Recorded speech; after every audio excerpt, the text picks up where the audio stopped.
The earth is covered in living things, from very large animals to very tiny animals. All living things have one thing in common: they cannot survive alone. To grow and flourish, living things need an ecosystem.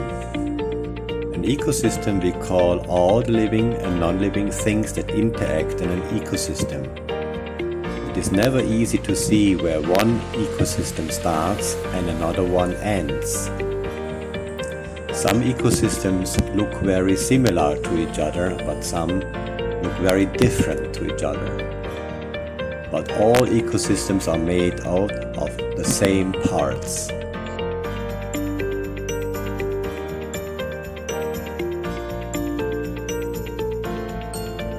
All ecosystems have living and non-living things.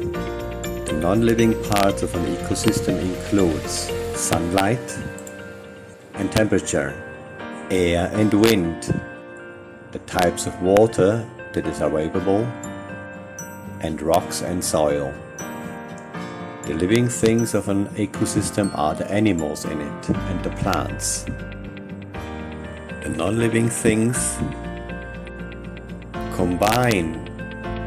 combine to create the conditions what animals and what plants will survive there. You want to find a shark in the desert. There are three different main types of living things in an ecosystem: producers, consumers, and decomposers. Producers or make them own food. Usually they make them food through sunlight in photosynthesis. With no plants, no producers, no animal could survive. That's because all animals are consumers and no producers. Some animals are herbivores, they get them energy by eating plants. Other animals are called carnivores, they get them energy by eating other animals. There is a third group of animals, they're called omnivores. They get them energy by eating plants and animals. We humans are also an example for omnivores. And finally, there are the decomposers. Decomposers are generally bacteria and fungi. They consume dead animals and dead plants. They break the nutrients down that are released again into the soil and consumed by other plants again. The living things in an ecosystem are called a community. Within the community there are many different populations. A population is made out of one specific species. So all the plants and animals in the savanna make up the savanna community. All the zebras make up the zebra population. All the acacia trees make up the acacia population. And all of the lions make up the lion population. All the parts in an ecosystem must work together to reach balance.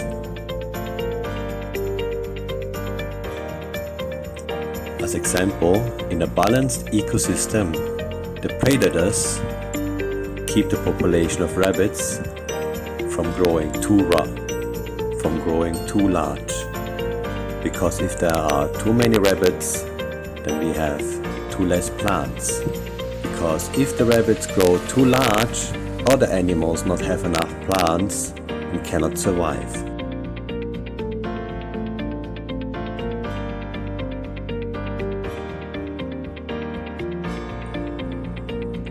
Ecosystem can come disrupt. Disrupt means when something comes that get out of balance. Anything from bad weather to diseases to an erupting volcano can disturb an ecosystem.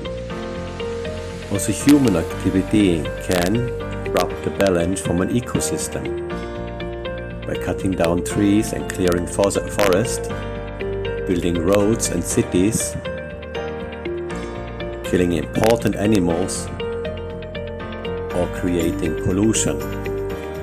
It can become impossible for animals and plants to thrive.